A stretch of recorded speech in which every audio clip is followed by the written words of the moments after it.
Dimsum Dragon. Pati merupakan salah satu kabupaten yang memiliki tanah subur, sehingga tak sedikit masyarakatnya memiliki mata pencarian sebagai petani. Salah satu contohnya adalah masyarakat di Desa Maitan. Pandemi yang saat ini terjadi telah berdampak kepada banyak petani, termasuk petani jagung.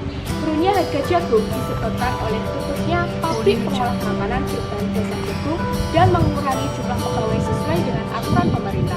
Kami ingin memanfaatkan bahan baku jagung yang tersedia di Desa Maitan untuk dijadikan olahan makanan baru dan menyehatkan. Kami berinisiatif untuk menciptakan produk berupa dimsum dragon atau dimsum dragon goreng yang merupakan olahan sego gabuk atau nasi jagung yang dicampur dengan ayam cincang dan sayur-sayuran. Tersedia juga sambal kemangi dan sambal cocol saus pedas yang menambah nikmat dari produk. Makanan ini dikemas dalam dua bentuk, yaitu siap makan dan juga frozen. Kenapa jagung? Selain harganya yang murah, nasi jagung juga memiliki nilai gizi yang lebih tinggi dibandingkan dengan nasi beras. Jagung kaya akan vitamin, mineral, serat, magnesium, dan antioksidan yang bisa menjaga daya tahan tubuh serta mengurangi kemungkinan terkena penyakit diabetes. Tujuan usaha ini adalah 1. Menjadikan dimsum dragon sebagai peluang usaha yang menjanjikan di masa pandemi. 2. Mengolah bambu dari bahan-bahan tradisional menjadi camilan kekinian sehingga memiliki nilai jual yang tinggi. Kami berharap produk dimsum dragon ini dapat meningkatkan produktivitas dari penghasil bambu atau nasi jagung, memperkaya olahan makanan berbahan dasar nasi jagung, meningkatkan nilai jual bambu atau nasi jagung, serta inovasi ini dapat dinikmati oleh semua lapisan masyarakat. Adapun keunggulan dari produk dimsum dragon ini adalah bahan baku mudah dapat, murah, serta memiliki gizi yang tinggi. Produk ini unik, bercita rasa yang khas, juga memiliki tekstur yang renyah.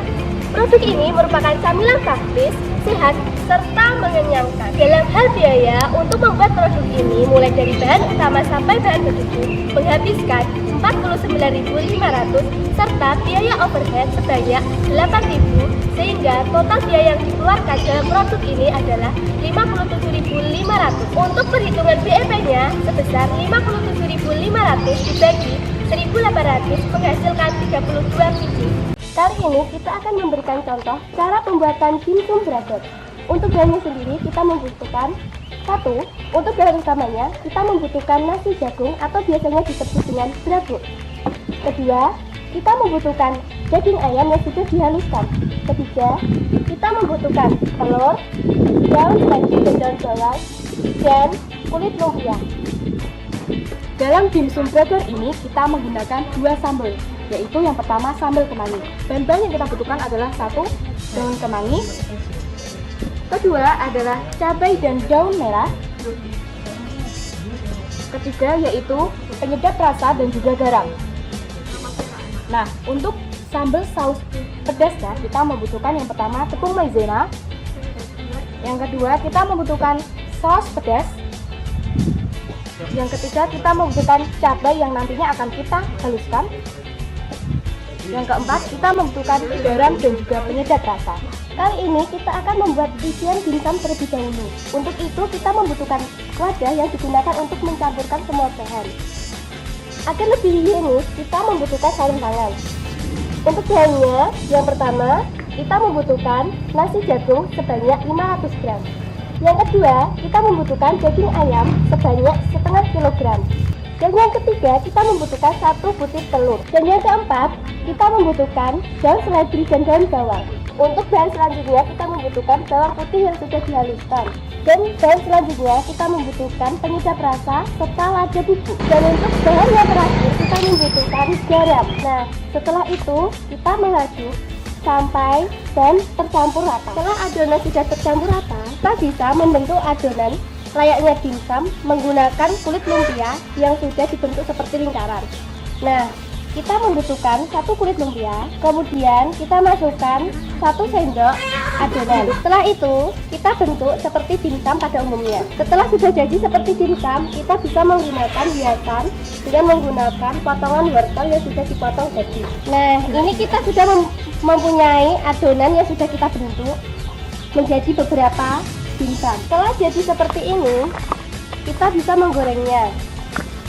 Langkah pertama, kita siapkan minyak goreng secukupnya. Setelah minyaknya panas, kita masukkan dimsum bragor. Kita goreng sampai berwarna kecoklatan. Setelah berwarna kuning keemasan, kita angkat. Selain bisa digoreng, dimsum juga bisa disimpan di dalam frozen food, yakni dengan cara dikukus di air mendidih sekitar 15 menit. Untuk selanjutnya kita akan membuat sambal. Untuk yang pertama kita akan membuat sambal kemangi. Langkah pertama, kita harus memanaskan minyak secukupnya saja. Setelah minyak panas, kita bisa menumis irisan cabai dan irisan bawang merah. Kita bisa memasukkan daun kemangi. Aduk-aduk sampai daun kemangi layu. Setelah itu kita tambahkan sedikit garam dan juga penyedap rasa. Setelah daun kemangi layu, matikan kompor dan taruh ke dalam wadah. Sambal kemangi siap disajikan. Untuk selanjutnya kita akan membuat sambal kuah pedas. Langkah pertama, kita haluskan 3 buah cabai rawit, 2 siung bawang merah, dan 1 siung bawang putih. Setelah halus, kita bisa panaskan sedikit minyak. Lalu kita tambahkan saus, tambahkan sedikit air, kemudian sedikit garam, kemudian lada dan juga penyedap rasa, dan 1 sendok teh tepung maizena. Setelah mengental, kita matikan kompor, kemudian taruh di dalam wadah. Sambal saus pedas siap disajikan.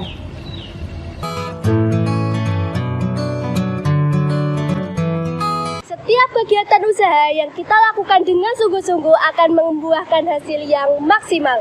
Karena kesempatan yang ada harus kita manfaatkan dengan sebaik-baiknya, termasuk menjadi bagian dari SEC UNES di tahun 2020 ini. Kami yakin produk dimsum bragor ini akan sukses di pasaran.